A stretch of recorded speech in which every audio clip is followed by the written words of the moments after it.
Welcome to Fandom Power.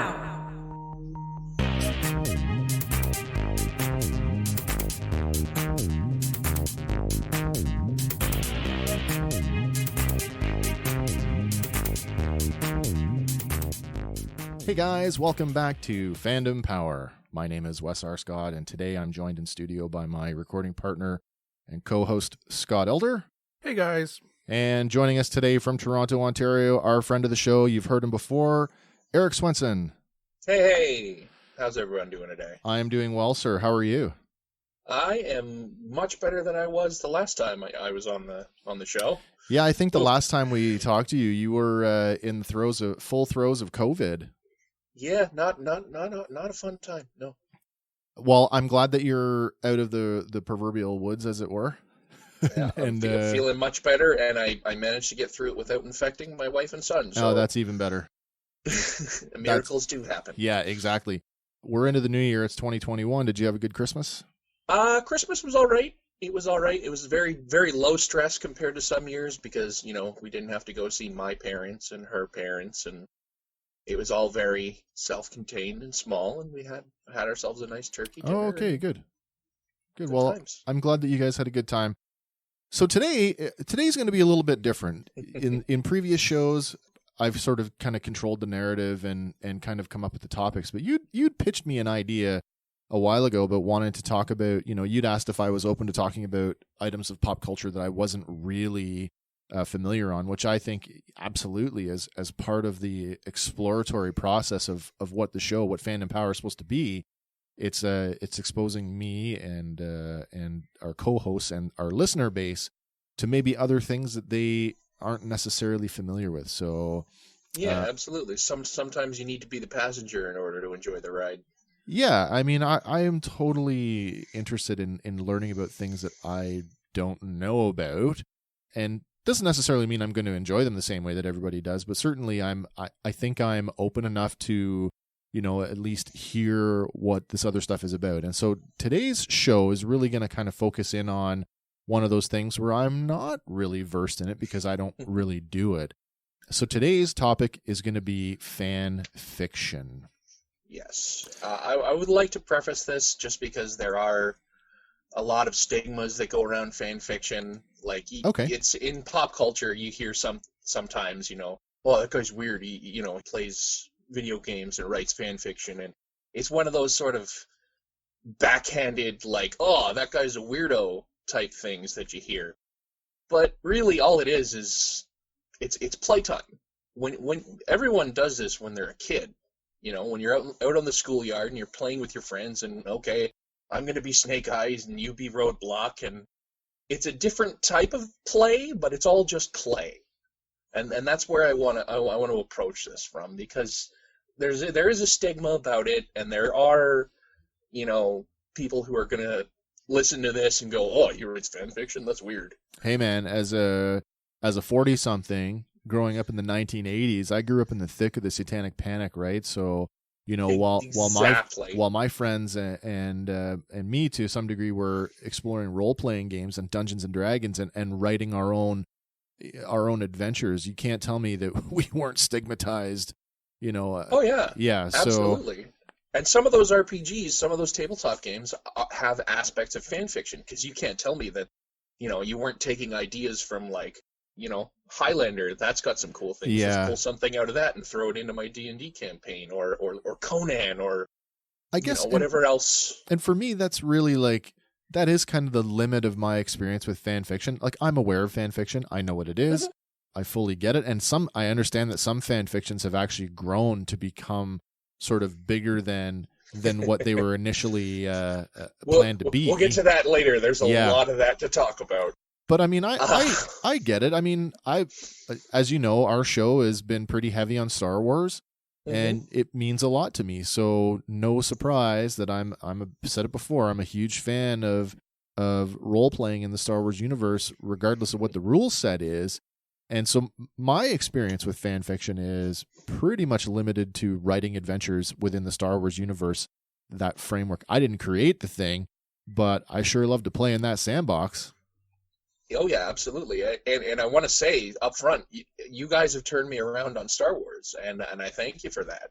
Oh well. When we did the long show, I said I was a lapsed fan, and I'm no longer lapsed. I'm back into it because of your guys' enthusiasm. Well, I'm glad that you're back into the fold. It's a great space to be in for fans right now with what's going on with the current television properties.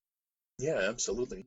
So, touching on those games, part of what fan fiction is, if you want to go by the definition, which is very dry, but I would define it as, fiction written by a fan of and featuring aspects of a particular intellectual property. Yeah, sure. You can write fan fiction about anything.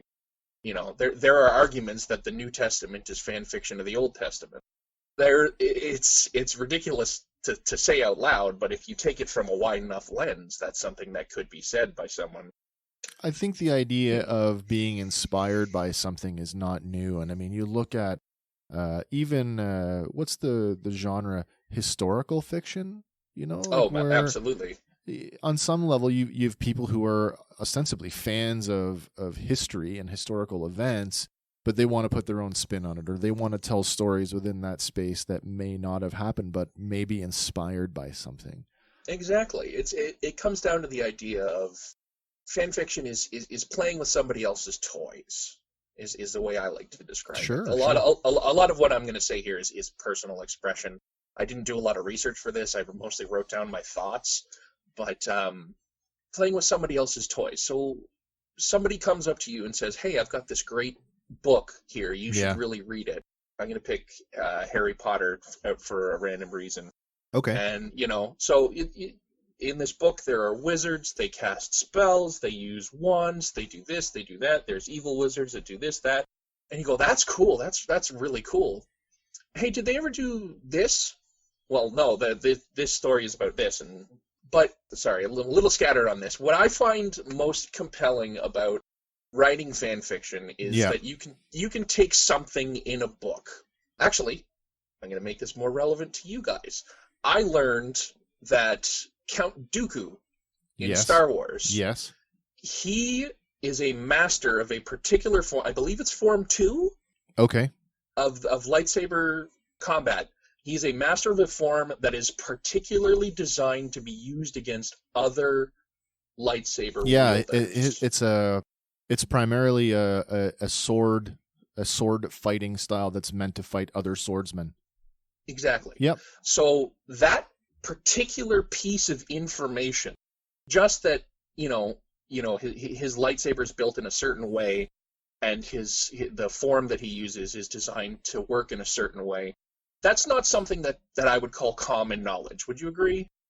You know what? I would say so. I would say to a casual Star Wars fan, lightsaber forms in general would be kind of beyond them. The idea that outside the reach. Yeah, exactly. The visual is, Jedi and Sith, they fight with laser swords, and that's what they do. But the idea of one style is more tuned to deflecting blasters versus one form is more attuned for another swordsman versus another style that is maybe more aggressive and is about power strokes to take out your enemy as quickly as possible. Yeah. It's all grounded in reality, but to a casual fan, I think it doesn't really matter.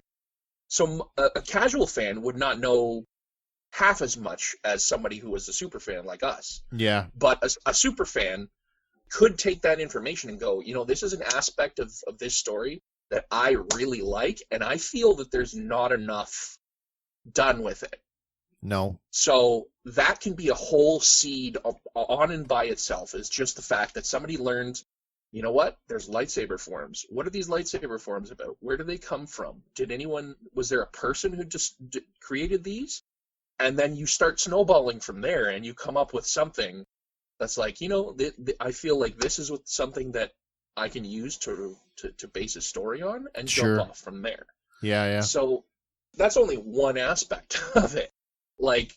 And again, I go back to playing with someone else's toys. You're being handed a set of rules.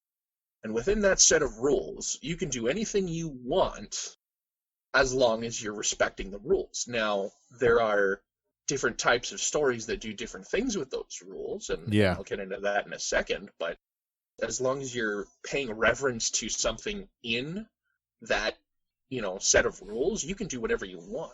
But doesn't this kind of come from that? You joined us on the gatekeeping and the toxic fandom episode, and we talked about sort of the origins of that coming from this place of like you say, like a place of reverence and a place of love. So if for example, and I'm gonna stick with Star Wars because it really has been a divisive topic in the fandom as of late with the sequel trilogy. If you have a beloved fandom that suddenly gets turned on its ear to a way that you don't like it, maybe that would be a good reason or an inspiration for you to go start writing your own stories to sort of settle that, your perceived wrongdoing. You know what I mean? Exactly. There is always the light side and the dark side, and the dark side of fan fiction is where someone goes, no, you did this wrong. That was messed up. Let me show you how I'm going to fix this. Right. And, writing from a place of joy and writing from a place of anger, like, whatever you're using to fuel your force powers, you still have powers. You know what I mean? Yeah. To try and put it into a metaphor. So, Eric, from your point of view, now, when you're doing are you doing rewrites? Are you creating alternate storylines? Or are you grabbing something that you like that you feel like they haven't talked about enough? Like, where do you push from? First, you're on the right track here. You can draw inspiration from any of those things. The way I break down like the different styles of fan fiction, you're right. One of them is rewrites. So, that was messed up. This particular thing doesn't fit. I think this fits better. And boom, you write a story. Then there are, things like AU, alternate universe stories, where, you go back into a timeline and you say, okay, what if I change this? And instead of turning left, he goes right.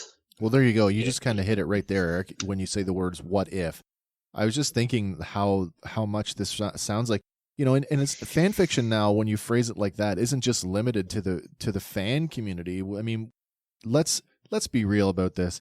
Some of the stuff that we're getting that's being pushed out by these large media companies is essentially professional fan fiction. Like, and the "what if" title is a perfect example of that. The Marvel Comics title, "What If." What if Peter Parker was possessed by the alien costume, or those other what if stories? And we're about to get What If as an animated television series. Yeah, absolutely. So, you can't tell me that, even though these are professional writers and artists who are doing this, you can't tell me that on some level that they aren't already fans of that property, to want to take it in that direction, or even have the ability and the knowledge to take it in another direction like that. You're 100% on the nose here. What If is the original published fan fiction. It's where some writer at Marvel was like, hey, what if we just did these thought experiments that we do all the time at lunch? What if Wolverine never got the adamantium skeleton, or whatever story it is they're talking about? What if we drew this? Oh, people won't understand. Well, what if we just put it in a book and call it What If? Yeah, exactly. So, brilliance in marketing, but that's kind of what it is. It's just changing something, just a little bit. And that's when you get these alternate universe. What if Peter Parker had kept the suit was one of the very first things that ever inspired me to do any kind of fan fiction, was that actual story. And it's like, you can do that? You can just change what they did? It's like, yeah. That's kind of how this stuff works. Hey, man, DC Comics did it every, at least once a decade with whatever crisis was happening. We're just going to rewrite everything. Crisis on infinite plot lines. Yes. I was more of a Marvel guy, but I get where you're coming from. Yeah. Other sort of styles of fan fiction, you got your standard shipping, which is lingo for relationshipping. Oh, yeah. So to stick to Spider-Man, Spider-Man X Mary Jane, Spider-Man X Black Cat, or Gwen Stacy, or into the weirder ones where Spider-Man X Shocker. People people are into what they're into, and they're going to write what they want to write. But well, that kind of leads me to that whole. I had this conversation with my wife, and she was shocked when I said this. I said, I said when 50 Shades of Grey came out and it became this like international, like everybody was reading it. I can remember like I was still working at the time. I was still in uniform, and a lot of people, and not just the women in my office, but even some of the men were passing these books around, and they were reading them like, oh. And when it came out that the original draft for 50 Shades was actually Twilight fan fiction, and I told my wife that, and she's like, no, it's not. And I'm like, no, really it is. let me tell you, there's a whole section at the back end here where we're going to talk about these, but Twilight spawned a literal publishing company that only publishes Twilight fan fictions. Well, I'm actually I didn't do a lot of research, but the one thing I did do was I had a look at sort of what the top fanfics are, and according to Fanfiction.net, oh boy, Twilight is actually the number 3 fan fiction in the world with, or at least on their website, with over 221,000 fan fiction stories hosted on their website. Yep. That's number 3. Number 3. Do you have number 1 and 2 on I do, yes. Number 2, it's Naruto at 433,000 stories. And the number 1 fanfic, according to fanfiction.net, yep. Harry Potter at 827,000 stories.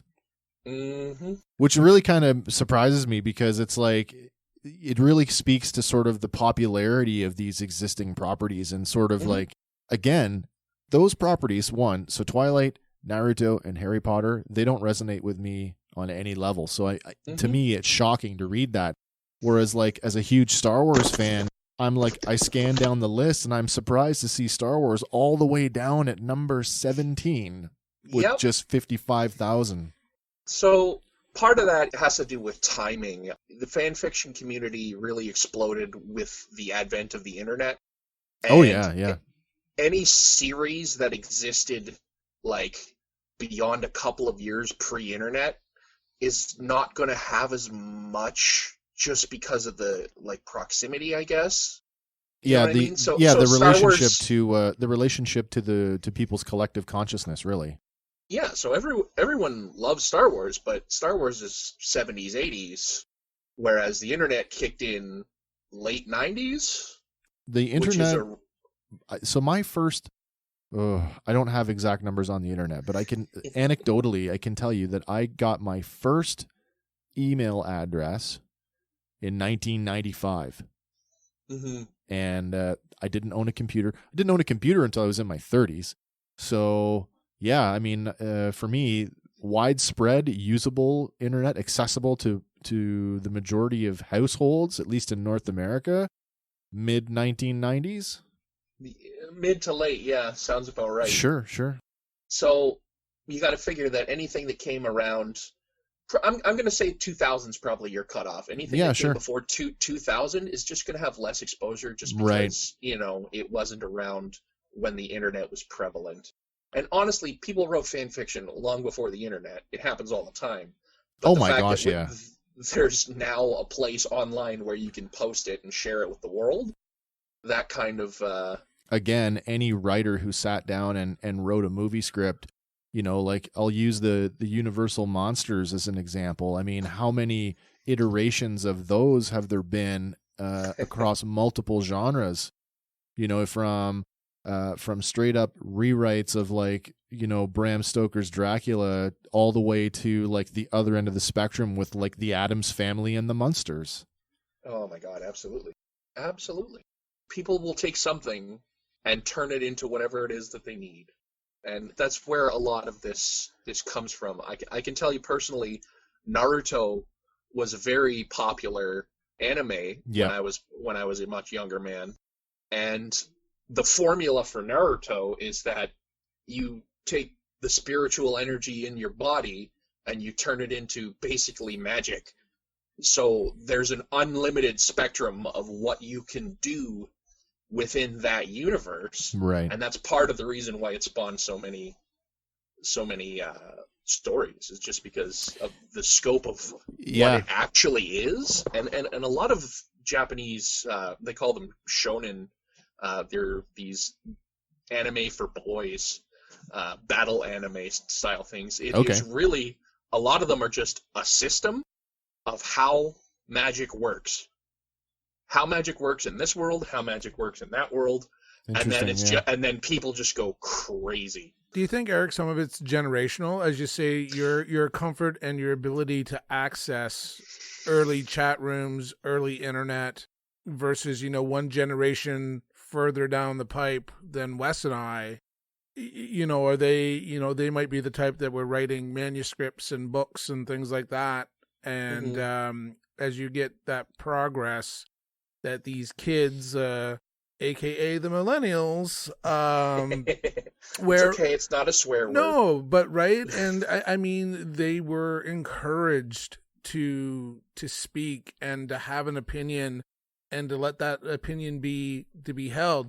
As Wes was saying, I mean, I was looking at AO3, and I mean, I was amazed. Like, there's over 41,000 fandoms, over 3.2 million users, and over 7 million works of fan fiction on that page, right?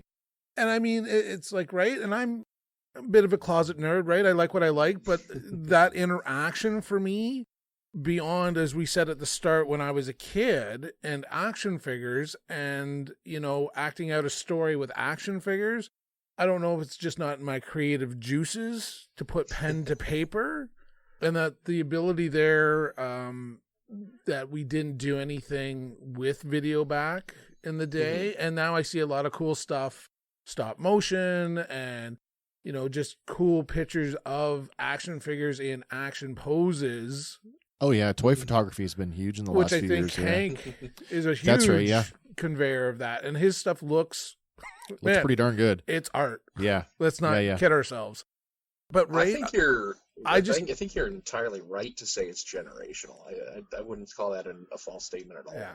I look at what's going on now in some of the other spaces, and I'm going to touch into role-playing for a second, because all three of us are fans of various role-playing games, and we've all gamed together. Not the three of us at one time, but I've gamed with Scott, and I've gamed with you, Eric.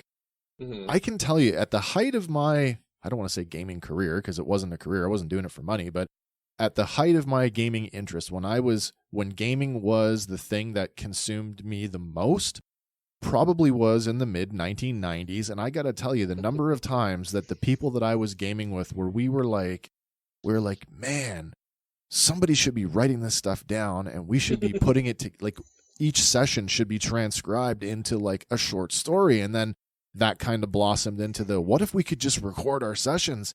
And now you've got professional role players who have entire YouTube channels devoted to their gaming sessions with devoted followers, right? Absolutely. So now it's kind of going backwards, because back in the day, you play a role-playing game and you'd base it on something like a cartoon or something that you saw on TV. Now, Critical Role, they've been playing a game for 5 years, and they're making a cartoon about their game. Yeah, I've seen some of the merchandise that's coming for that. Oh, man. Ridiculousness. Yeah, wouldn't surprise you to know that there's a line of pop vinyls that's coming. Oh, I saw them, and I want them. It may already be out. Yeah, okay. Or Dragonlance. That came out of a game. It's hard to argue. Yes and no. So that is a partial truth. The bigger story around Dragonlance is that Margaret Weiss and Tracy Hickman were both writers for TSR, which was the company that created Dungeons and Dragons. And so what they were doing is they were writing the novels and they were writing the game modules concurrently at the same time. So you have to accept that a certain portion of what appeared in the novel is a product of what they were doing in the module, but because of the publishing schedule, things kind of went the other way, and unfortunately the modules got written at a much quicker pace than the novels did. So Yeah. If you've read collectively what's known as Dragonlance Chronicles, the original 3 Chronicles. I have not yet because I still. Yes. You're missing out. As a young man, I Yeah. would tell you that was my first foray into fantasy. So here's the thing. Very Tolkien-esque. One of the games that Wes is referring to was our game. Oh, you're gonna throw me under the bus. Right under the bus. So the game that I played with Wes for the longest time, I think it was almost 3 years. Now that I'm actually doing the math. Yeah, we played that game. But with my work schedule and your work schedule and Yeah, you yeah. living in the city and me living up north, it was difficult to get together. So when you say 3 years, you have to every other week. Yeah. Yeah, we tried. It's less than we'd have liked, but it was as much as we could get. So we played that game for almost 3 years, and Yeah. God, I still miss it. And it was the Dragonlance game. That's and right. You told me not to read the books. Yeah, I'm blaming you for this. That was another ambitious one where I had gone out and I had tracked down the original printings of the 14 or 16 original Dragonlance modules that actually make up those first 3 books. But then going back to the sort of the fan fiction aspect of it, or how it was written, was there's gaps in the novels that are just sort of glossed over, that are fleshed out in the modules. Mm-hmm. So hugely ambitious, but yes. So on some level, yes, there is a fan fiction component to that story, but they, again, as professional writers, they were writing a product for a company. And there's some gray area where what came first, the book or the module. Yeah, interesting fact. They do a similar thing in the world of manga and anime. Yeah. When the anime catches up to where the manga is, okay, they just break off and do what are called filler episodes, where they just make up their own shit. Oh, sure. And then they let the manga get, 10, 20, 30 chapters ahead, and then they go back to the story. Okay. So it's something that gets done across multiple genres and across. I think it's easy to argue that those types of filler episodes, they're generally not the same quality. So it could be easily argued that they are a type of fan fiction themselves. Yeah. So I got a couple more categories here that I want to get to, just because they are kind of important. So we went through shipping. We're down. The next big one is really like a passion project or a character study, and that is what I'm talking about when I say you take that one detail. Why was Snape a good guy? Well, Snape was a good guy because he loved Lily Potter, and that is where you take that and you write something that is entirely focused on that. It might be just a retelling of the Harry Potter story through Snape's eyes. I think we've seen all just to study those little details that get dropped and never go anywhere. I love the idea of character studies, and we've seen that in some of popular media lately, particularly where like Solo. Solo is one of them. Again, sorry, leaning into Star Wars, but Count Dooku believes he's doing the right thing, right? He does not. No villain sees themselves as the villain. Do you know what I mean? They always think that they're just and that their motivations are pure. And well, if they're well written. Yeah, well, yeah. Yeah, not the what is it? The finger. If they're not just cannon fodder. I am going to rule the world. The really sort of one-dimensional villains, right? But you're right. So most three-dimensional villains who are written well, like no villain thinks that they're the bad guy. No, of course not. If you thought you were the bad guy, like, you'd either have to be a complete socio or psychopath. Yeah. And just not care about the feelings of others. Oh yeah. Or you just wouldn't be doing it, because most humans have that thing inside them where they go, this is not what I should be doing. I think there's some parallels there too, like going back to Dragonlance, Raistlin Majir, who is arguably, the most powerful wizard in the Dragonlance universe, very much becomes an evil wizard, and in that universe it's very clear because their robes change colors. They basically wear their morality quite literally on their sleeves. So when he turns up wearing black robes and everybody's like, "Oh, you're one of them," But yet in another story, he falls in love with a cleric of like the most good god you could possibly imagine, right? So everything for him was about the magic, and he was just willing to do evil shit to unlock that knowledge. Not that he was necessarily, I mean, he was an evil guy, but he thought he was just in what he was doing. 3 dimensions, always better than 2. Yeah, of course. So yeah, those type of character studies, those are some of my favorite things, some of my favorite fan fictions that I've read over the years, and I've read a lot of fan fiction over the years, have been those specific character studies where it's just all about, there's this one aspect or this one particular thing that has been dropped in canon as part of the lore, and then never goes anywhere. It's just like an interesting side fact, and then someone latches onto that and goes, I bet there's something there, and it turns into this epic, several hundred thousands of words of storyline. Yeah. So, that's.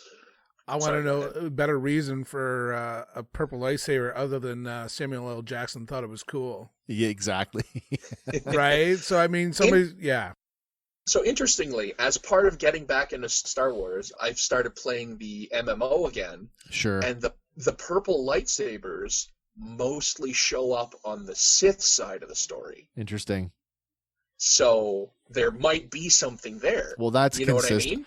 Not to turn this into a Star Wars thing, but that's consistent with Mace Windu's characterization that his particular lightsaber style, which is called Vapad, actually taps into the dark side. There you go. Yeah. So it could be anything.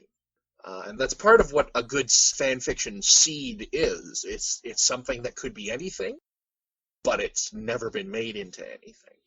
Yeah, no, I've got a couple of good ones in the back of my head that I've been working on, but it seems like the ideas that I have, somebody else has either got them or have got a similar idea. And like I was working on developing a couple of film scripts for a couple of sequels. And looks like I was a little too late with one of them because I was working on an Indiana Jones sequel that would basically ignore the Crystal Skull and sort of explore some of the character relationships, like what happened to Willie Scott and what happened to Short Round, right? Because, I mean, those characters are compelling, and to me it's like Nobody likes a dangling thread, man. Yeah, like especially with Short Round, who was such a good character, right? Like, what happened to that kid? Like, Indy, I love you. My God. When they did the Crystal Skull and they did the metaphorical passing of the hat to Mutt, I was like, no way Shia LaBeouf is the next Indiana Jones. If anybody should be Indy, it should be Short Round. Hello, lady, we going for a ride. They've got a relationship where he was a street kid and Indy basically took him in. Like, they have a more father-son relationship than he does with his own kid. Yeah. And then the other one that I'm working on is I don't really have a whole lot going for it right now because I still think that there's a chance that this one I could probably do something with is a Last Starfighter sequel. Ooh. Yeah. Which is also cool. There's also been like multiple attempts to revive that franchise. So, well, I can't really call it a franchise. It's only got one movie, but there's been multiple attempts to bring a sequel to screen, and there's still some stuff going on right now, but there's some rights issues. Yeah. So that kind of made it, for me, it made it a safe property to work with because there was little chance that it was going to go anywhere. So if I only ended up writing it for my own enjoyment, then no harm, no foul. Yeah. Speaking of rights issues, that brings me very neatly to the last category that I like to use, which is crossovers and genre hops. So crossing over, you got your DC versus Marvel. You've seen that in comic form many times. It's just, what if I pulled this character out of this world and put him into this world? This is the schoolyard chats that we were talking about in the exactly in the Toxic Fandom episode. Could Wolverine beat up Darth Vader? Let's find out. That's literally what it is. It's throwing the toys from one sandbox into another sandbox and just seeing where it goes. When we talk about that in the place of fan fiction, I just want to make a quick mention here. No affiliation, no association with whatsoever, but I highly recommend Bat in the Sun Productions, their YouTube channel, because they do a show called Superpower Beatdown. and they do that exclusively, where they take disparate fandoms and they pit characters against each other. And there's a new one that came out, I guess, last week, and it is Godzilla versus the Green Ranger's Dragonzord. So it's pretty cool. Oh boy. Yeah, it's pretty cool. But That is really cool. There's only one answer, and you already know what it is. Well, I know what it is, but if I say it out loud, I'll probably get yelled at. If it starts with a flute, you're wrong. all I'm gonna say is, have you read the Power Rangers comic books? No, but I've sort of followed along with the. A couple of friends of mine are kind of really into the Lightning collection of action figures right now, and I've seen some reviews for the Lord Dracon figure, which naturally I had to ask some questions like, Dracon, who's this guy? And people told me, well, hey, it's an alternate universe Tommy where he's essentially a villain. And I'm like, well, that's cool. Why couldn't they have done that in the show? Well, now that we've said something about Power Rangers, it's funny that one of the weirdest crossovers I remember from my youth, sure, was the live action Teenage Mutant Ninja Turtles showing up in an episode of Power That's Rangers. Right, yeah. And that's an example of a crossover that really shouldn't work and really kind of didn't. But no, it's just, oof. I think did Saban do both of those shows? Yeah, Saban was involved in the production of both. So that's probably why they were able to get away with it. Was it Yeah, you? absolutely. Was it you that told me that it's on Netflix? The live action Turtles. Yeah, it's on. Oh, awful show, but it is. So I actually went and looked at that. Interesting to watch. I did take a few minutes and go and look at that, and I just I'm not a big Power Ranger fan of all of them. I think Mighty Morphin was probably the one I could relate to the most, and I'm certainly not a big Ninja Turtle fan. I like Ninja Turtles and I appreciate what they are, but my idea of Ninja Turtles is more in line with the black and white Eastman Laird comic book when everybody wore red bandanas and they were anthropomorphic murderers. You know, well, not pizza-loving party dudes. Let's show them the turtles know how to party! I'll be happy to represent the in-color version of Ninja Turtles when that show comes around. But, no, it's one of those things where you can take any two things that you really love, sure, and throw them together. And, sometimes they work better than others. Sometimes, the Batman Ninja Turtle crossover, the direct-to-home media release, I thought was actually well done. Oh, absolutely. That's on my list here somewhere. Oh, I didn't actually write it down. It should be on my list here somewhere. Oh, okay. I just watched this, I think, 2 weeks ago. I was amazed. That was an excellent... It felt like a well-produced piece of fan fiction that somebody had put a cartoon to. And I say that with all the reverence and love in the world. Yeah. Coming from a world where when I was younger, I wrote a lot of fan fiction, and I posted it online, and I'll get into that in a minute. Okay. But to see something like that come together and have such high production value. Sure. Just, it's a wonderful thing to see. But yeah, part of the reason that I wanted to do this show is because I think it's something that people don't think about, people don't talk about. Like I said, there's a little bit of a stigma to it. But the other part of the reason is because I've been going through a lot of my own, mental health issues, like most of us have through the whole, what the millennials are calling the Backstreet Boys reunion tour. Oh, wow. That's an actual term? That's the code name for, because if you say COVID on YouTube, okay, you can actually get demonetized. Oh, okay. So people are coming up with code words left and right, and my favorite one is the Backstreet Boys reunion tour. Okay. So I thought there was something more deeper to that, and I was going to say, wait, you need to explain this, but that works. I totally get it. No. It's just a euphemism for COVID so that people who have, ad revenue don't lose it. Okay, that's fair. But you know me, man. You know me in my last profession. You know that I worked very closely with mental health and particularly with men's health. So absolutely. You don't have to justify this to me in any way, shape, or form. I understand stigma as somebody who has a very serious mental health condition that still affects me every day. I get it. And so I can appreciate where fan fiction may serve as some form of catharsis. Absolutely. I have people all around me who have, mental health issues. Everybody my has health stepdad spent issues. a lot of time in Cyprus. Like, if we just take the word mental out of it and just say everybody has health issues, you know, Yeah. like we want to just, I think part of the whole normalizing that conversation, that goes a long way towards doing that. And of course, doing things like we're doing right now, having conversations that are open and honest and just, not shying away from any of the subjects that traditionally have been associated with male weakness. Yeah, and that's what I wanted to do this for. Yeah. Part of my journey has been to be, looking back on my life and the things that I've done, the choices I've made, and how I've coped for so long with, Sure. with my issues. And one of the things that I did for a long time was write fan fiction. Okay.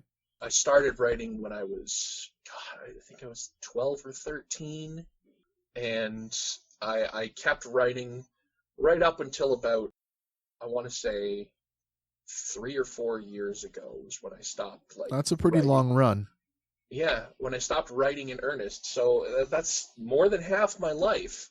Yep. I wrote fan fiction, and the reason that I was writing it, I'm coming to realize, is that I was reaching out looking for affection that I didn't feel I was getting elsewhere in my life. I'm doing better now, but I was a much more depressive person when I was younger. Okay. I had a very complicated family life. There were a number of issues, and I had a lot of difficulty coping with reality. So to cope, I would retreat from reality and into fiction, and that was where I would just start writing things, because my creative medium, I'm not coordinated enough to draw. Like, I don't have that. Oh, here. Whatever gene it is that lets you see a shape and recreate it. Yeah. I don't have that. My medium is and has always been words. That's why I went to school for comedy. It seemed like a no-brainer for me to go into a profession where most of the legwork would be done with my voice. So what's really interesting is that you use comedy as your outlet, and I was just thinking, sort of from my professional experience, humor, particularly black humor, is a defense mechanism against a lot of things that bother people. Very common in the medical fields, very common in law enforcement. Yeah. Very common in military. Yep. Black humor is just a way of taking something that's horrible and making it palatable. Yeah, making that's light all out of it it. is. Yep. And it's just a way to cope in the moment. Whereas when I was writing fan fiction, it was long form. Like, I would write until I felt that a chapter was done, and then I'd post it, and I would not do anything else until I started getting reviews. And this is one thing that fanfiction.net. Yeah, I was gonna ask you that. I said, when you were writing, that would have been my question. Were you posting that, or were you just writing it and then saving it sort of for your own review? Because I think something that Scott and I have discussed is, like, as we start to build an audience and as we start to interact with people who are listening to our shows, there's this, I don't want to call it a trap, but there's this, the whole idea of when you start to have sort of notoriety and celebrity and infamy and all those things that come with a fan base, the comments can really impact you in like crazy ways. And I think, oh, absolutely. I almost said there's a something to be said for don't read your own reviews. Because if you start reading your own reviews, you're going to read the negative ones. And when you start reading the negative ones, if you're a worrywart, I mean, the last thing you want to do is spin yourself into the ground, right? Because, oh my God, I got a bad review. There's a guy online who does YouTube videos that are basically just, so you want to start a blank account, so like Tumblr or Reddit or and the one he did for fanfiction really hits it on the nose. Like, every fanfiction writer at the bottom is like, hey, read and review, let me know what you guys like. Yeah. But, constructive criticism only. Unless you're going to be mean. Exactly. That's constructive. You can click on any fan fiction, and almost all of them are going to have some variation of that, because the point of this is not for somebody to read your idea and go, "Oh, that's fucking stupid. You can't do that." So we kind of ran into this. The point of it is searching for validation. We kind of ran into this with I don't want to. I have to be careful how I phrase this because I don't want to say the wrong thing. I don't want to say it in an untruthful manner. Kid gloves, Wes. You may or may not know this, but my wife actually has a couple of manuscripts for original novel series that she's working on. And so one of the things that she did, because of her profession, allows her to work from home. So when she wasn't working, she was writing, and so she's spent a few years now working on these manuscripts. And like many of us do when we're trying to be creative, is we let people in who are close to us to like, hey, I've got this thing. Can you take a look at it for me and tell me what you think? So she's let the manuscript out a couple of times for one of her books, and her friends, who are super supportive, and that's what you want from your friends. You want them to be supportive of you. Mm-hmm. They are gushing over how good this manuscript is. And then it came time to really consider, do you want to get this in a bookstore somewhere? And the answer was yes. And we actually approached an editor, a professional editor who is also an author, a published author. And the author was like, send me your, I can't remember the word for it. It's the synopsis off the back of the book. Send me your treatment, essentially, and then if the treatment's good, I'll take a look at your manuscript. And so it's the writing equivalent of an elevator pitch, right? So the treatment was really cool and really sort of engaging, and the editor was like, "Send me your manuscript," and so she did. And the feedback that she got essentially said, your manuscript does not live up to what your treatment basically said it was going to be. And it was a very critical response. And I got to tell you, as a husband, as somebody who loves their partner, to watch how crushed she was, it was very eye-opening for me when I start thinking about my own creative stuff and how far I want to go with it, because I know that if I were in her shoes, I would have been hurt too. And I was unable to protect her from that. So I don't want to experience that myself. I totally get that on every level. And, when I was younger and I put my stuff out there and I did get a bunch of negative reviews, it really crushed me for a while. You really take the wind out of your sails. Like, you just... Absolutely. Yeah. Oh, you know what it takes to muster up the courage to actually tell the world, like, hey, I have an idea. What do you think about it? It's exhausting. No, I get it. But I get it. I think I never really came to the realization, like, the enlightened realization that I'm coming to now. But back in the day, I think I internally just kind of realized that, like, some people, especially, again, this was on the internet. I was posting it under a screen name. A pseudonym, yeah.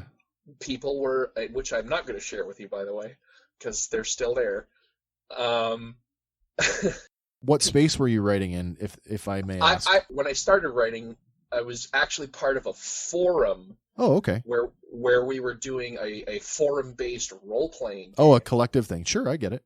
And one of the other guys on the forum was writing a fan fiction. Right. And I really liked it. And then he posted, he's like, hey, I can't post here anymore because of something, but I'm going to repost everything on fanfiction.net. Oh, okay.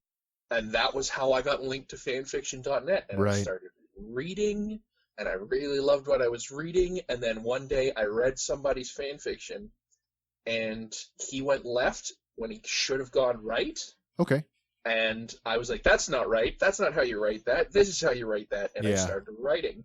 So I think it's important, though, to make that distinction, though. You Eric, inside your own mind, decided that was wrong. Exactly. But instead of criticizing the author, you took it on yourself to make the correction to sit well with yourself.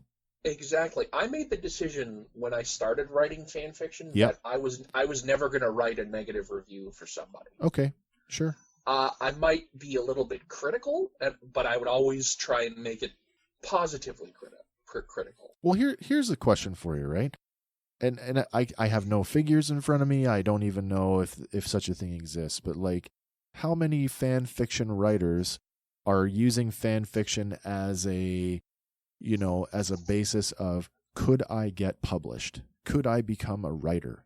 I think it's fair to say that the large majority of people use it in one of three ways, I would say. My way, which was to receive validation, seek affection, okay, boost yourself out of a depressive situation. Sure. I think that's one way that was very common. And if you read enough fan fiction, you get to the point where you can see patterns of depressive people in the language and the way they describe things and the way that a story goes. You get to tell, like, I think this author is probably an escapist.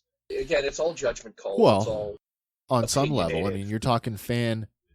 The other half of that word is fiction, and isn't fiction by the nature an escape in itself? Absolutely. Yeah, sure. So we're all looking for that escape on some level. Thing. There are always people who are writing speculatively. Yeah. And, can I write an X-Men story that Marvel would like? Well, let's see if the rest of the world likes it. Let's see if all the Marvel fans on fanfiction.net, what they think about it.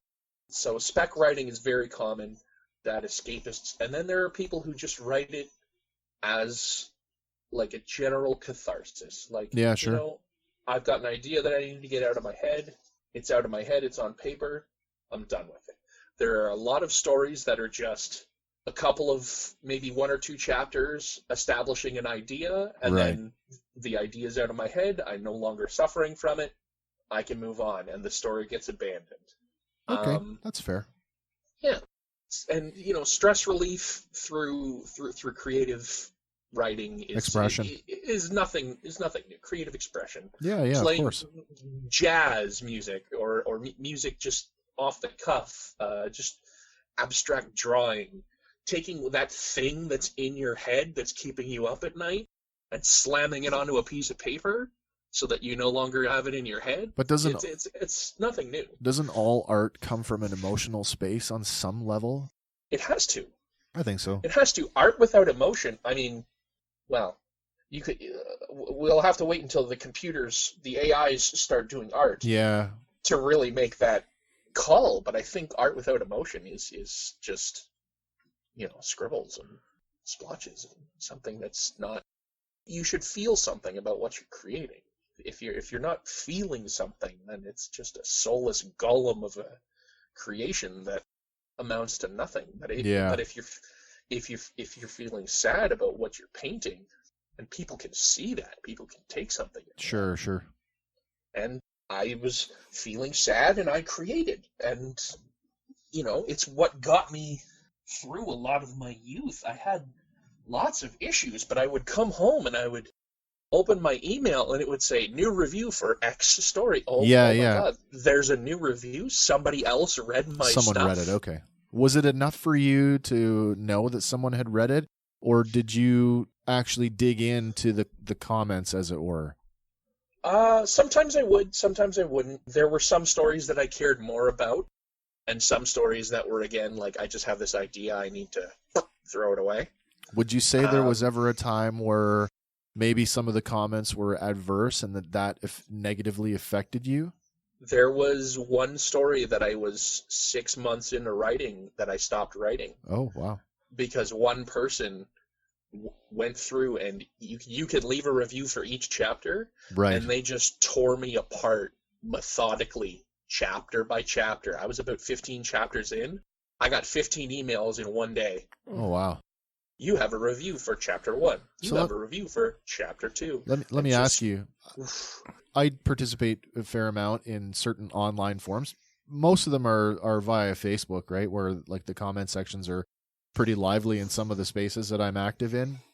Mm-hmm. And I think we have this habit of doing that where somebody will respond to either a post you've made or a comment you've made, and our first reaction is to automatically go and look at that person's profile and creep their crap, you know what I mean? And we tend to form these judgments based on what we see there, like, oh, there's a Confederate flag on that guy's profile, so he's got to be a redneck, militia guy. Yeah. Do you know what I mean? Like in the Fanfiction.net world, I presume you would have a username, as you'd said. Mm-hmm. Your commenter would have a username. Would you go and look at their fanfic.net profile to see what they were about? Were they authors as well? In later years, I would. But Okay. at the beginning, no.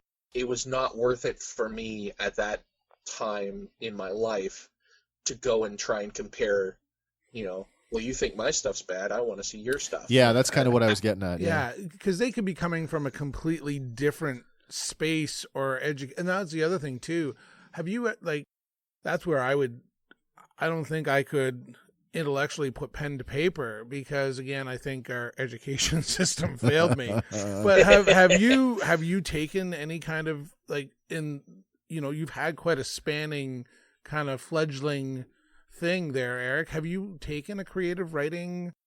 I got a little bit of creative writing training when I was in school. I went to Humber River College for comedy writing and performance. So there is a component to that then, so right? there is For a sure. component, but I was writing fan fiction long before I went to college. And this is, sometimes I wonder, right, is and to throw to poor Kim, right, is you write a passion or a piece, yep. and how you create it isn't necessarily how you create a retail viable product, right? And as you're writing it as a story and something that you would want to read yourself, and exactly, that's where I would fear, be like, well, that's not how you write a good piece of fiction. Yeah, it's the Kevin Smith method of movie making. He makes movies that he and his friends would like to see. Yeah. Or the Adam Sandler method, like making something for yourself is different from making something commercially viable. Right. Now, for those people, it worked out and it was commercially viable, but I would never put forth anything. There might be one thing that I've written in terms of fan fiction that I would put forth as commercial viable, but overall, I was never writing for that. Right. I was writing for, my own interests and for hopefully some recognition and validation from other people who love the properties that I love. And is that the problem with the review system, right? Is that you could have somebody that's reviewing stuff that's coming from a totally different headspace than you are. Exactly. And then it's you never know if maybe somebody's just having a bad day and they decide to tear apart your work as part of their recovery, or if somebody else considers you to be writing something that they wanted to write and they just tear you apart because your idea was too close to theirs and now they feel they can't use it. People lash out for any number of reasons, and when you can do it anonymously, right, there is so much empowerment and so little risk that right. I don't want to advocate for a police state, but if you had to use the internet under your own name, I feel people would treat each other differently online. I don't know. You should, again, using Facebook as my example in some of these comment sections, man.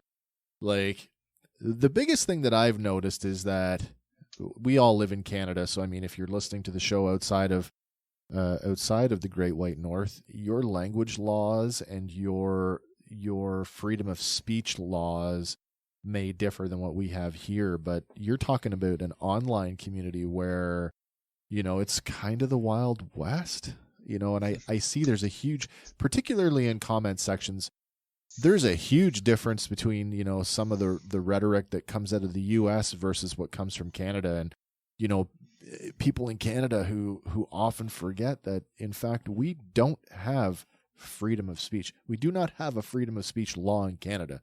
We have a freedom of expression law, but it's subtly different in that, our speech can be limited based on, hate and a lot of the things that we saw happen earlier this week down south. Yeah.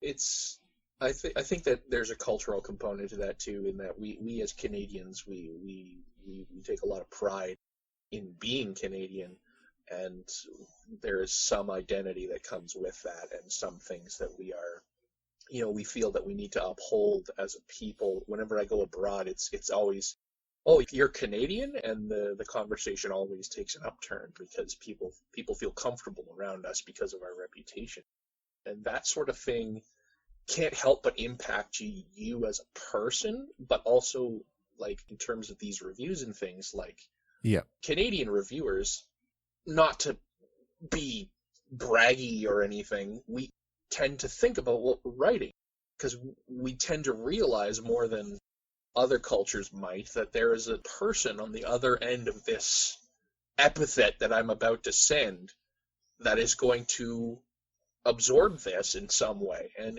we think about it just a little more than the average person, and I think that's entirely cultural and based on the way that we as a country portray ourselves. I think there's an ideology there. In reality, at least in my own experience, I have to disagree with you on that one. I think that's fair. I think I've lived long enough and have seen enough. There are generational things that will make that different, and your experience makes it different, and my experience. I don't even mean it as a generational thing. I mean it as a living. I will say I do believe firmly that there is a bit of a geography component in it. I don't live in a city of 4 million people. I live in a town of 3,000 people that is predominantly white Anglo-Saxon. So you can imagine sort of some of the going back to the language stuff. You can just imagine some of the attitudes that we kind of put up that are more pervasive here than, say, in Toronto, where the multicultural community is part of your everyday. It's not part of my everyday. And so, man, as a world traveler, living in a small town, having traveled the world, I feel very fortunate to have experienced multiculturalism in other countries. So when I come back to Canada and I come back to where I live here I don't mean to say this no, I kind of do. Come back to Hickville. And really, Scott, you've got the look. You know what I'm talking about. North of 7, plaid's our color. That's right. So, John Boy, who's never been south of the 401, may not realize that there's a bigger world, outside his front door. So, as somebody who grew up in Shiloh, rural Manitoba, and then moved to the big city of Winnipeg, I know exactly where you're coming from. Yeah, and I agree. This is culture shock. You can define yourself by however you like, but where you're at and what you're coming from is always going to play. Of course, it is. Part in that. So to go back, I wrote a lot. I had, a couple of stories that I posted a couple of chapters, and then I decided, I don't have the patience to write this, or it's not getting as many hits. But I did have a couple, and there was one story that I wrote that actually I recently when I proposed this topic to you, I went back and logged into my fanfiction account for the first time in 5 or 6 years. Okay. And one of my stories is still in the top 99th percentile of its category. Oh, that's cool. So I had at least one story that was extremely successful. That resonates with enough people to keep it in that place. Exactly. Interestingly enough, I'm looking at my email, and I have a separate box that all of my fanfiction stuff used to get. Yeah, sure. I have brand new reviews. Oh, good for from you. yesterday. Oh, wow. On one of those stories. That's really cool. So now, I don't want to say I've lost the ability, but I've lost the drive, let's say, to write fan fiction lately. And I told my writers, or my readers rather, when I quit, was like, hey, I've been doing this for however long, and the reason I did it was because I was real depressed and I had a lot of mental health issues. But I'm doing a lot better now, and I'm finding that I'm not having the drive to write as much. Okay. So I'm really sorry. I'm probably not going to be posting much or at all from here on, and I left them this little thing. And some of the people who were regular reviewers and readers of mine sent me lovely little messages like, oh, congratulations, I really hope your life goes better, blah, blah, blah. Bunch of people made some whiny, bitchy, moany, complainy things, and those people at this point in my life... You're not going to write anymore? I'm like, look, my mental health and your mental health, like, I'm sorry if me not writing anymore affects you in some kind of way like that, but honestly, at this point, like, if you want, well, why don't you just pick up the threads, man? Yeah. Everybody hates a dangling thread. You know, ain't no reason you can't rewrite my stuff. It's interesting when you think about it as two sides of the same coin, where you've used fan fiction as an outlet on the writing side of things to work through some stuff. You got to think that some of those people, you know, were using your fan fiction as a reader to get through their stuff. Right. Yeah. And so that was a revelation when I first realized it. Yeah. So yeah, I reopened the time capsule and I looked at my stuff again, and again, it's as an older person with more life experience, a lot of it is not something I would write today, but sure. But that's who you were then. It's interesting to open that capsule and go, I remember how I felt when I was writing this chapter of this thing. And just to go back and process those feelings with more life experience, you know what I mean? Yeah, I do. You're listening to Fandom Power.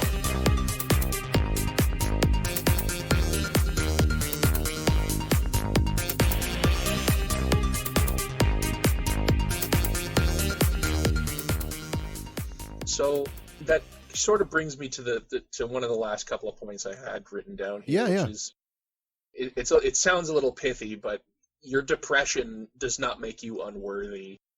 Back in the day, I used to have a very low opinion of myself. It's on the upturn. I'm doing better nowadays, but I had a very low self-image, and part of how I bolstered that was through getting the feedback and getting these positive reviews, and you know, that little hit of dopamine. Dopamine, when somebody, oh, I really like this chapter, I can't wait for the next one. Well, we know the science behind that. You know, every time you know, whether it's Facebook and you get the thumbs up, or you get the like on your YouTube video, or the heart on your Instagram post, that it hits the same centers of the brain. You know, the pleasure centers that other pleasant stimulus hit. So I mean, physiologically, chemically speaking, it's the same thing, and we want that. We want that positive affirmation. Yeah, and that's why you spend the rest of your day online chasing the dragon. I don't know if I'd use the heroin reference, but okay.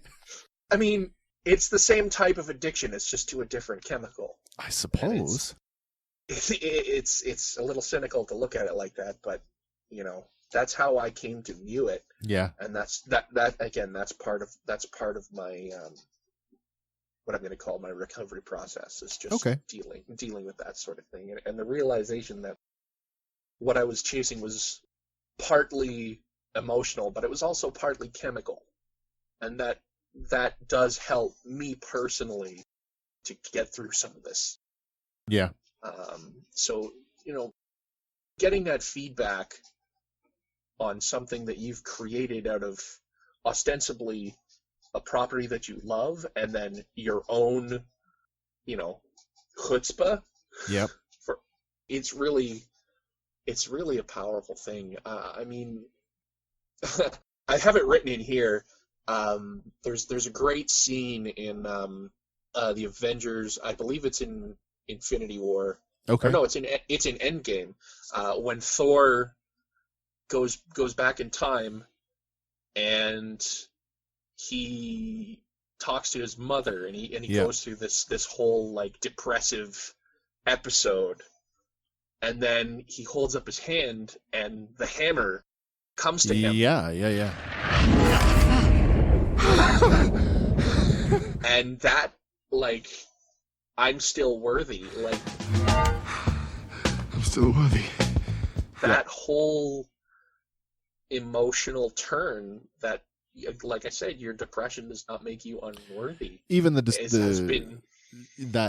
using Thor that as our sort of through our looking glass. Litmus. Yeah, I mean, even the conversation that he has with his father, with Odin, he's like, "You're Thor. Are you Thor, the god of hammers?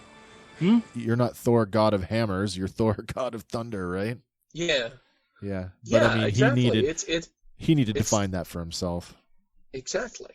And that was what I was searching for. It was validation, was something to tell me that, even if it was only to a handful of strangers online, that I mattered to someone. And that speaks to my family issues and other things that I'm dealing with. But it was just one way that I searched to cope with all the bleakness of reality. Yeah, an externalization versus an internalization, where you want that positive affirmation. And to some degree, I appreciate what you're saying, because that's kind of how I lived. I consider myself to be a pretty needy, on some level, clingy guy. I mean, I'm always looking for the I'm a good boy from my wife that maybe I didn't always get as a kid. But then totally. you learn. Well, maybe you don't. I guess there's a lot of barriers to why people don't learn this stuff. But I've been fortunate enough to learn, that how do I say this? I don't want to trip on my own tongue here, because it's taken me a long time. It's taken me a long time to get there, but throw in an edit point. We got time. I guess. Through my own work, I've been able to reconcile a lot of that stuff. Whereas, like, as me, internalizing, know that I have more value than maybe I had thought of earlier, when I had needed, like, I'm a good boy. Yeah, I understand that completely. Yeah, Up until recently, I used to tell people, like, nobody hates me more than me. Yep. And that was a big part of. I'm still not over that statement, but I'm trying to get over it, and it's one of my biggest hurdles. And all of this stuff sort of feeds into that, improving my self-opinion. Yep. No, and I really came to, like, almost love the people that were reviewing my work when I was younger, like, because you probably see the same names coming up repeatedly, wouldn't you? Exactly. Yeah. So I never will, and I probably never should, but I'll never know who these people were. No. They pulled me through a dark time, and yeah. I think on some level, I don't want to make I'm going to make an analogy. I don't know if it's a really good one, but, like, look at all these cases of people who dealt with when we encapsulate the whole idea of escapism and dealing with mental health, and one of the other outlets, people who go into these, like, MMOs, these big, massive multiplayer online games, and essentially have these pseudo romantic relationships with these video game characters like they're real people. Because on the other end, there is a real person, but the interface, they're that one step or two steps removed from that other person just makes it easier to romanticize. Easier to process, yeah. Yeah. Some really strange, and by strange, I mean, like, strangely fascinating stuff there. Again, as one of these people, yeah, I'll be happy to have that discussion whenever that episode happens. Oh, yeah, for sure. I've got friends that I've never seen a picture of their face. You just know who their character is. I just know, Velby is somebody who I can count on when I need to go into a dungeon late at night. Yeah, okay. Because whoever that person is, they're online between the hours of, 10 and 2 in the morning. Right. So, people that I've never met and people that I don't think I need to meet, because it's a different kind of relationship. It fulfills a different kind of need. I guess so. That's really the journey that I went on for fan fiction. It's really, a lot of it's about self-expression. Some of it is about anger. Some of it is about pain. Some of it is about joy. Some of it is about sadness. It runs the gamut of everything that has ever been put to art. And I just the reason I proposed it to you is because of that stigma that I felt when I was younger. And even now, there's a reason I'm not going to tell you what my username was. That's fine. Because some of that stuff I'm a little bit ashamed of. Oh, and okay. that's just something that I have to process. Okay, well, I'm sorry that you feel that way, to be honest with you, that you feel the need to... It's not about you, and it's everything to do with my own particular psychosis. Yeah, of course. I did want to go back, and we talked about, fan fiction hitting the big time. I just want to, before we do that, I just want to sort of close off the whole the mental health component of this conversation and just go back to... I think you're a better person to do it than I am. I think I just want to touch on that whole... I said it earlier, and I just want to touch on it again, that when we look at the thing as a whole, as we've discussed up till now, like, I really think there's something to be said about the catharsis of fan fiction, of the writing process, that as an expression, whether it's being read or not, it's still a valuable tool in your journey wherever you may be. And so I think I'm getting what you're saying in that it has been a valuable tool for you. Absolutely. And if it's been valuable to you, I can only assume that it's been valuable to other people. And well, everyone has their own ways of doing it, and people who don't write, sometimes they make fan art. Sure. Or sometimes they make a podcast where they talk about a single episode of a television program. I have no idea what you're talking about. What do you mean? So listen, to our listenership, I would say, listen, if you're one of those people who's been sort of on the fence, maybe you've got some ideas about, a piece of fan fiction, you've got a couple of options. You've got fanfiction.net, and what's the one you were looking at, Scott? AO3. So, I mean, there are outlets out there for you, and you know what? I would say go ahead, throw your ideas out there. I mean, I don't want to make light of it, but I mean, what's the worst that can happen to you is you get a bad review. But at the same time, you probably get some good reviews.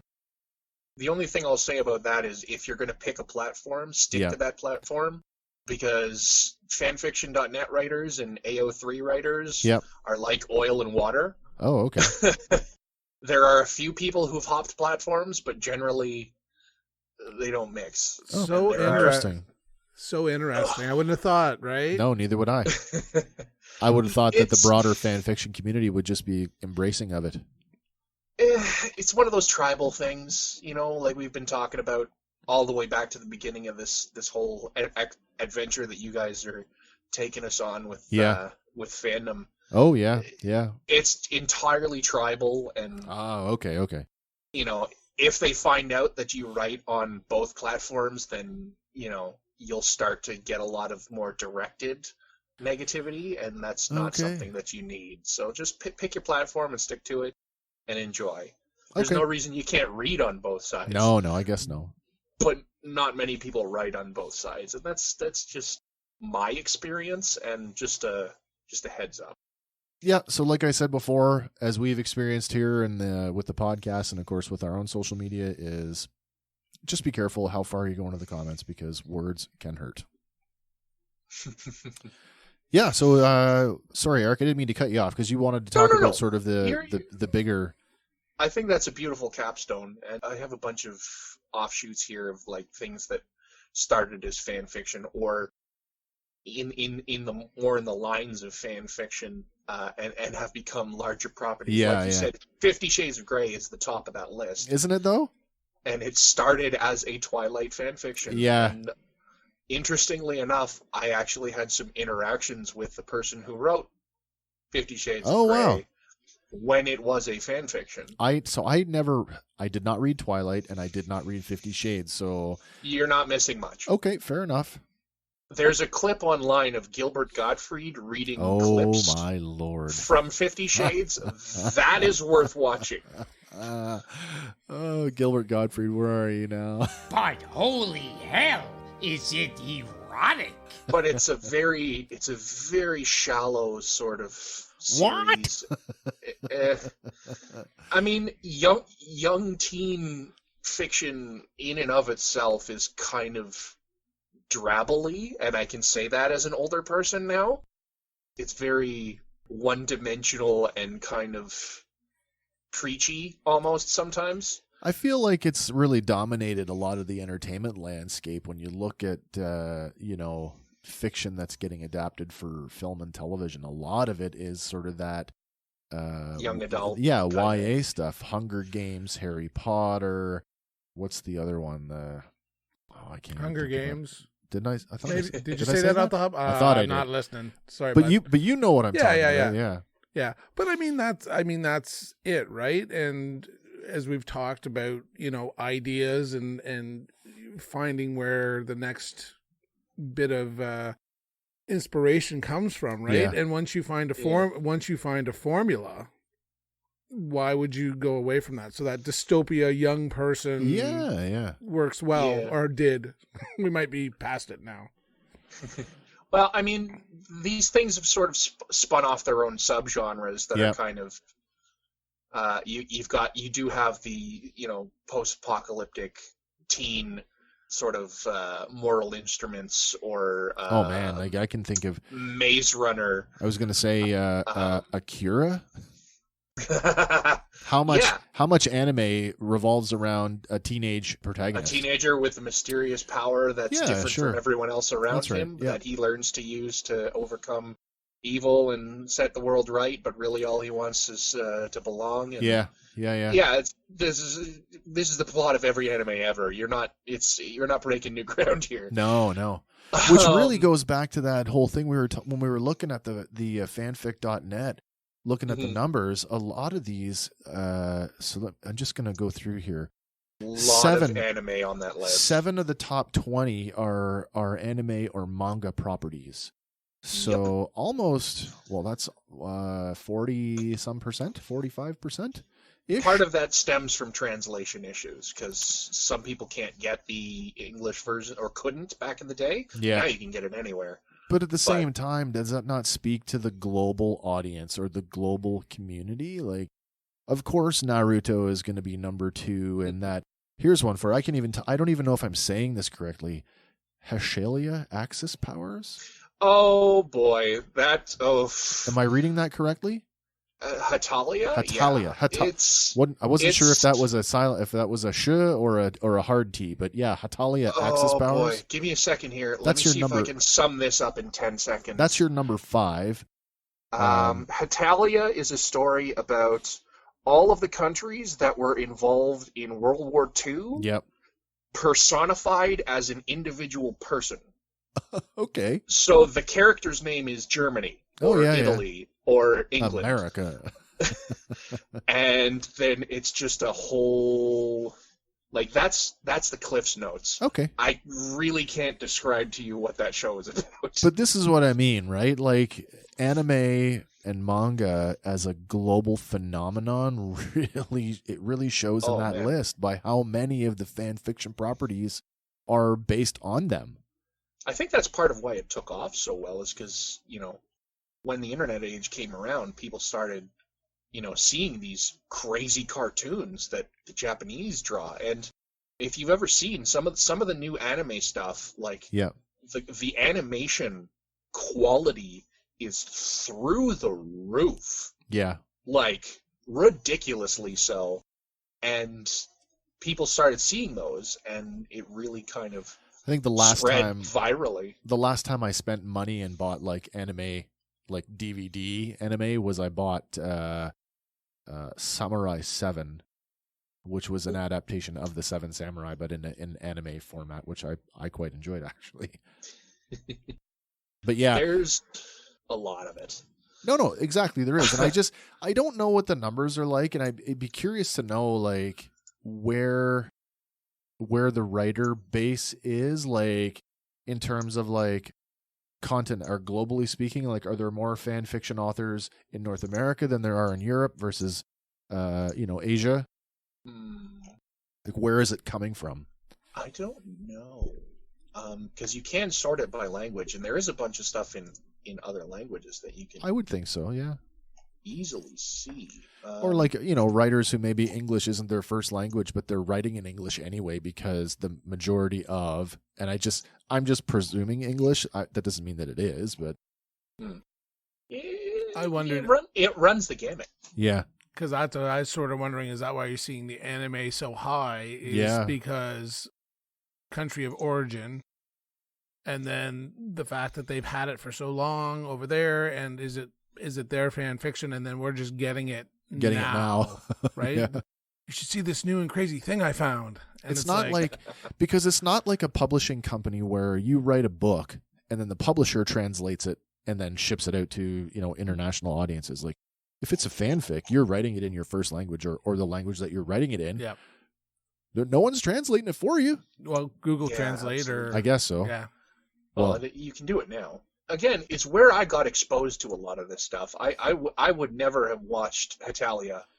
No. Until I saw, there's 120,000 stories that people have written about this show. Like, what's that about?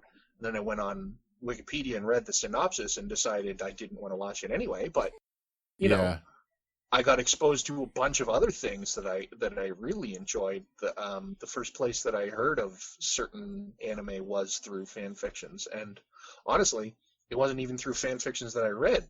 I read something that was in one category that was crossed over with another category, and I was like, what's this other category about?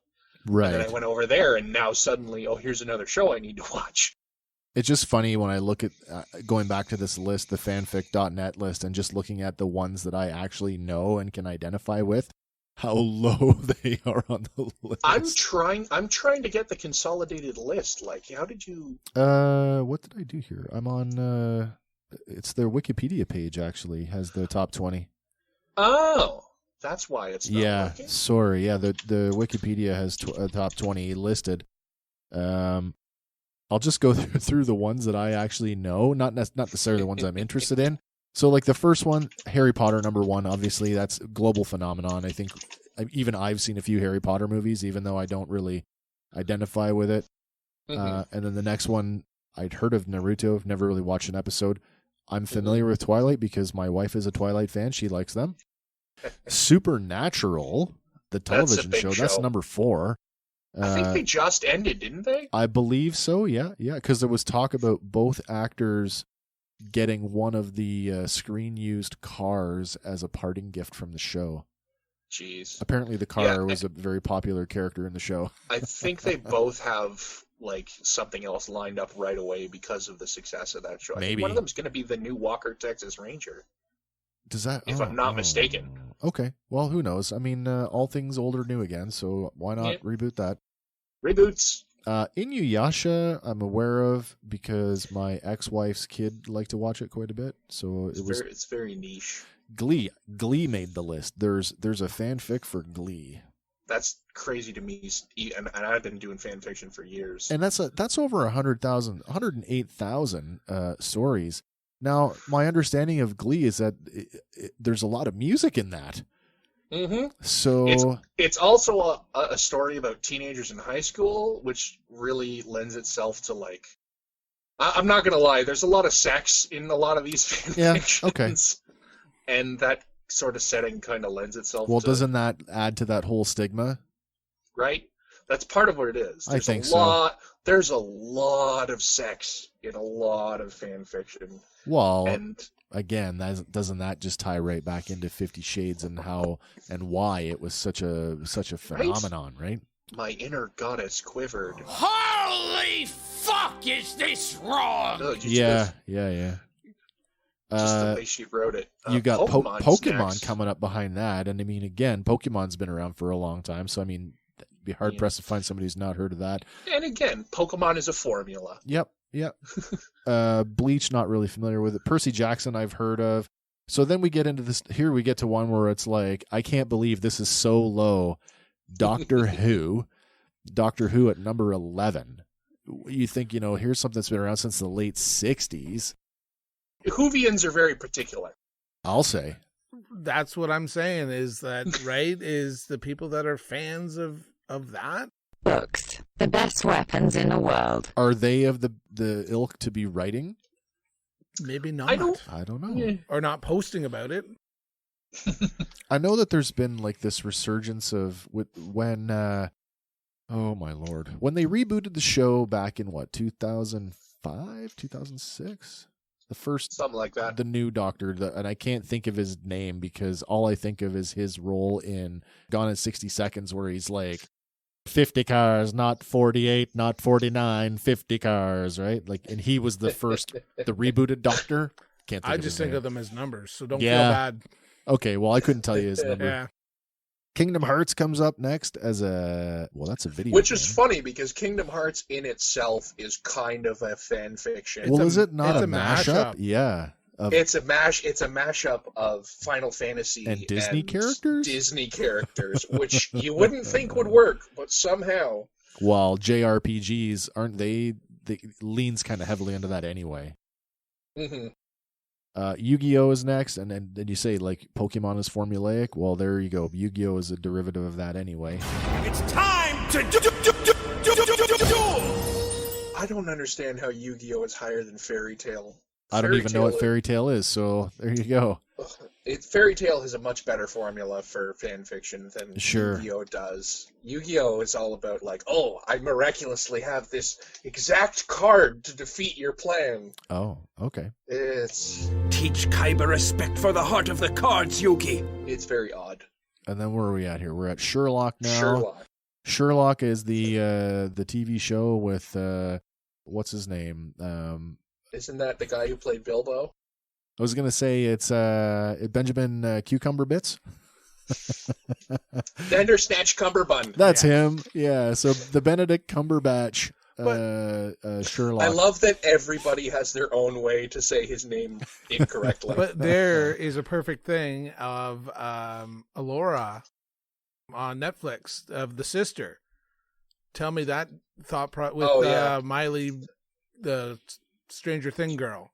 Yeah, Right. yeah. And it trended for a few weeks or a month on Netflix, right? So, I mean, there's something else of a different spin on Sherlock. And actually, Arthur Doyle's estate said they didn't like it. Oh, no. So whatever their conclusion was to that, whether it was a payout or whether it was a change of few lines, but that was... I think it was a payout. Yeah. But if I recall the so news interesting, right? And they're like, oh, I like this thing of Sherlock's, but what about his sister? And then, right? And then they came up with a... That's exactly what... let's get to the end of this list, because I do have another point. Sure. So coming up after Sherlock, it's Lord of the Rings, which, no surprise there that's in the top 20. The thing's been around since, the 1950s? Well, the dude put out the Silmarillion, which is basically a book full of unfinished ideas. Yeah, the Silmarillion. So a guy that I worked with when we were in Bosnia read the Silmarillion while we were there, and he's like, oh, yeah. So I said, what are you reading? He's like, it's Tolkien. It's the Silmarillion. I'm like, oh, okay. I'm like, so how does it relate to Lord of the Rings? He's like, oh, and he flips to the right chapter. He's like, Lord of the Rings, he's like, is a few paragraphs in this book. Like the entire Lord of the Rings is a couple of paragraphs within the Silmarillion. I'm like, yeah. Oh, okay. You shall not pass! But yeah, no surprise. There's lots of stories to be told there when you get into sort of what is there in that landscape. And then the nearest and dearest to my heart, Star Wars at number 17. Hello there. And arguably with what's going on now with this High Republic, there's a lot of discourse there between whether this is going to be any good or not. We're kind of excited for it on the show because of, maybe this is going to be our first look at the Jedi not diminished, as we talked about. Yeah, I heard that sentence and I got real excited. Yeah, so I mean, when you look at it through the lens of like in the Clone Wars and in the prequels, the Jedi were not able to sense what the deception of the Return of the Sith. So if the Jedi have been clouded and their abilities were diminished, what do they look like when they're not? If I was still writing, yeah, and I listened to you guys have that conversation, yep. The idea that the entirety of the Clone Wars was designed as a way to cloak the galaxy in pain. Yep. That is among the best root seeds for a fan fiction that I've ever heard in my life. Yeah. After Star Wars were Dragon Ball Z, another anime. Which was arguably the anime that got most people into anime, just as a side note, because it was very prevalent in the mid to late 90s. People were trading VCR tapes of, oh, I have this episode. Oh, you got that one? I got these two. Well, oh, really? You know what I mean? It was that kind of a community. See, I would say I hate to bring it up, but generationally speaking, I would say that what broke anime in North America would be Science Ninja Team Gatchaman, which came on as Battle of the Planets, then probably Battleship Yamato, which came on as Star Blazers, both in the 1970s and the early 1980s.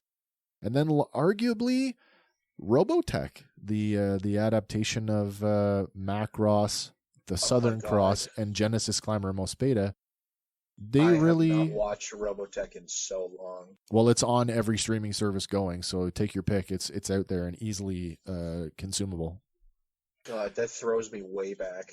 Yeah, and then rounding out the bottom of the list, Once Upon a Time, the fairy tale show, which again is kind of a crossover, like all of the fairy tale characters in one place style show. And then last on the top 20, Buffy the Vampire Slayer. Which actually doesn't surprise me. That show is beloved by so many people. Yeah, I mean, and it spawned, at least one spinoff with Angel. Mm-hmm. 2? And what's the other one? 2, maybe. I can't remember, but I thought there was something else. Buffy the Vampire Slayer, the original, the film with, I was going to say Helen Slater, but I don't think that's right. It was a film. Luke Perry was in it. Yes. Luke Perry and the female lead spawned the TV show. And then there was the talk about, did they do a Buffy movie with Sarah Michelle Gellar? So I don't think they did a movie with her, but after they finished the series and after Angel was finished, the guys who actually wrote the show went back and they wrote an entire new season that is now being published as a comic book. There's a lot of that too with multimedia franchises where a lot of that stuff is filled in, not on film or not on television. Well, and again, in the age of Kickstarter, that kind of thing can happen now.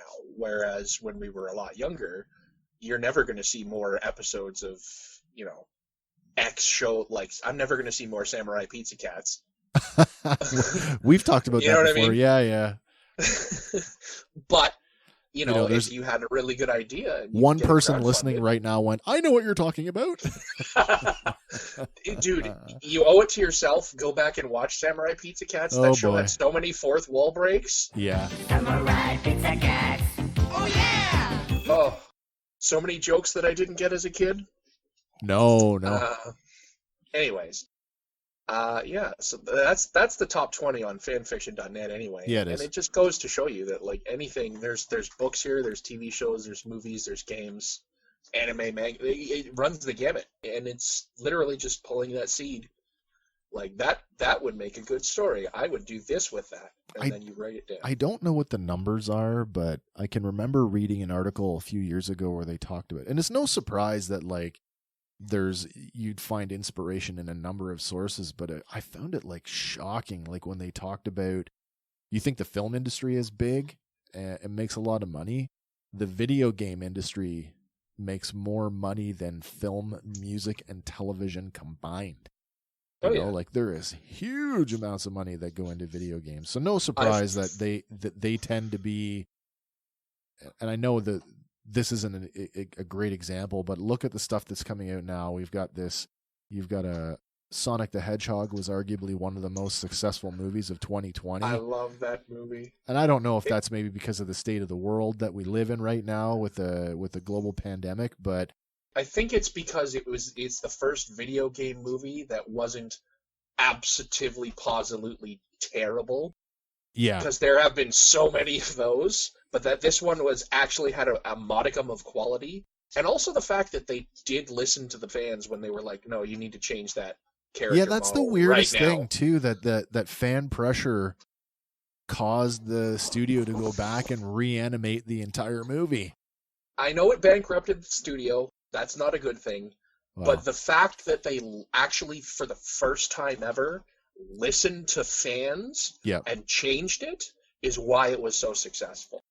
And it kind of goes back to how you guys were talking about, the difference between Kathleen Kennedy's sequel trilogy and the Filoni Favreau projects. You mean I really don't want to go into it because you guys have episodes. No, you're right. Episodes. You're right. But the fact of the matter is, when you treat the subject matter with the respect that the fans feel it deserves, and you listen to your fans, and you go into it going, all right, we want to make this for the people that love it. And so there we go. Like, that right there encapsulates what we're talking about today with fan fiction. It's like, if you're not going to give me what I want, I'm going to do it myself. Exactly.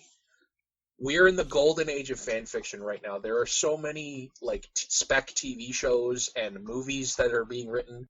Again, I'm going to say it like I said it in the Star Wars show. Sure, Rogue One is the best fan fiction to be put to film ever. It is good. It does everything that a fan fiction does. It fills plot holes, it scratches the itch you want, and it gives you something that you never thought you wanted. You never thought you would see in that Darth Vader hallway scene. Yep. Terrifying. Filoni and Favreau did it with Boba Fett. They turned him from a joke into the deadliest thing you've seen on film. Oh, big time. And they completely redeemed this character that they felt was underused. I think you can really, in that respect, you can add Robert Rodriguez to that list for his direction of that episode, because I think he really, going back to that episode, the gallery episode where they talk about, where he says, Boba Fett has to be all things to everybody in this one moment, or else it's a failure. Yeah, it's not worth it to even use him unless we pay off all of the disappointment that everyone has ever felt about this character. So that's happening. You got things like these are the ones that I wrote down. Galaxy Quest, arguably one of the best Star Trek movies ever made. That's the joke, isn't it? That Galaxy Quest is the best Star Trek movie ever made. Well, and the Orville. You can't tell me that's like, I love the Orville. It is the best Star Trek. You know that both of those properties come from a place of Star Trek love.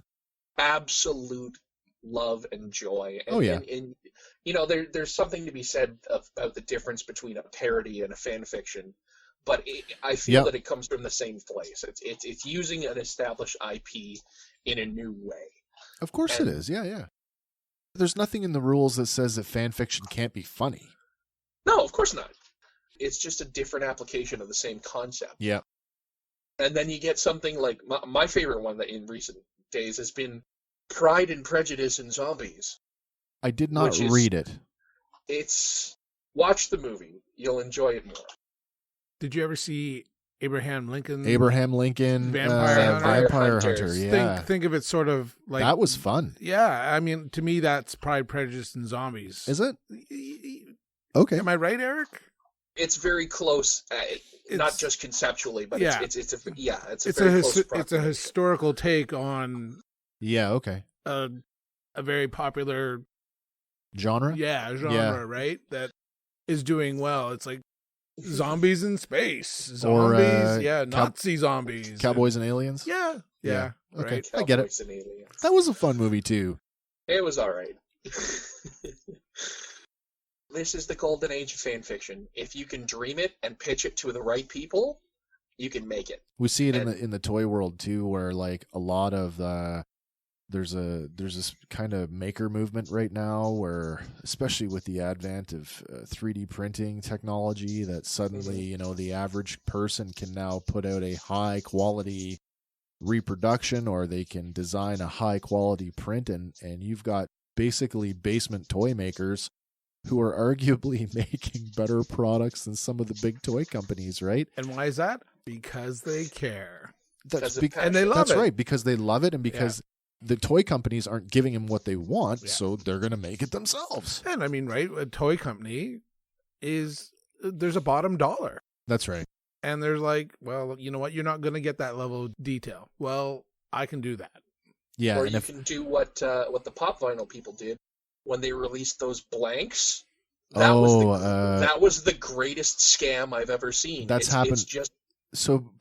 Was it Funko that did that? Because I know that Hasbro did a vinyl doll a few years before Pops actually broke. They were called Mighty Mugs.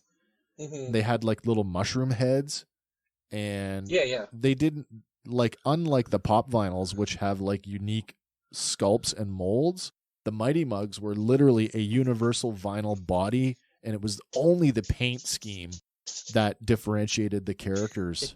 You can look them up. Mighty Mugs actually made a comeback, and it's funny now that they've actually adopted a more Funko pop vinyl look, but they have a gimmick where they have a rotating face gimmick. So still not something that resonates with me, but yeah, I get it. Yeah, I'm talking about the Funko ones. They made, it's literally just a standard body with a standard head, and it's completely white. Sure. People took those things, and it's like, you haven't made Funko Pops from this series yet, so they started making them from that series. And then Funko's like, oh, people really like that. Maybe we should get the rights to it. So, well, that's one thing that they're doing in spades. It became this weird money generation thing where it's like, what do people want? Why don't you make it for us? Oh, you want that? Here, we'll sell it to you. Anyways. Yeah, this is where I would go to get the demons out of my head for a long time, and I'm glad I got to share it with you guys. Well, I'm glad that you wanted to do the show, Eric. I have to tell you that as somebody who, again, going back to my own experience with fan fiction and writing for role-playing adventures, I've often thought about, and I guess it taps into my own sort of interest now, where I have a pretty big interest in the screenwriting process for film and for television, and no surprise that my first instinct is to go to established properties and try to write sequels for stuff that it's already close to me, so I can certainly appreciate it. Well, all I can say is that if you want to dip your toes in, pick a website, pick a show or a category or something that's something you already like. Change the filter so that it sorts by, number of reviews or number of favorites, and just pick something off the first page. Okay. Just dip your toes in when you're sitting in bed and you can't quite get to sleep and you need something to occupy your brain for a half hour. Right on. Just sort by what's popular, and then you can get into the weirder stuff from there.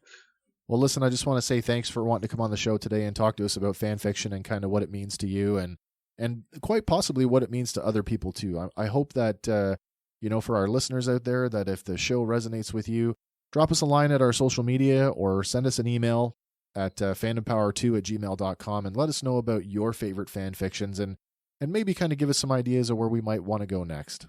Hey man, the world is your oyster. You just have to write it. Absolutely. Well, anyway, this is it, guys. I'm Wes for Fandom Power, and until our next time, take care, everybody, and we'll talk to you soon. Nighty night. Hey guys, thanks for listening to Fandom Power. Be sure to like us on Facebook and follow us on Instagram and Twitter. Stay tuned for our next episode where we'll be talking about another one of your favorite fandoms. Fandom Power is a Sawcast production.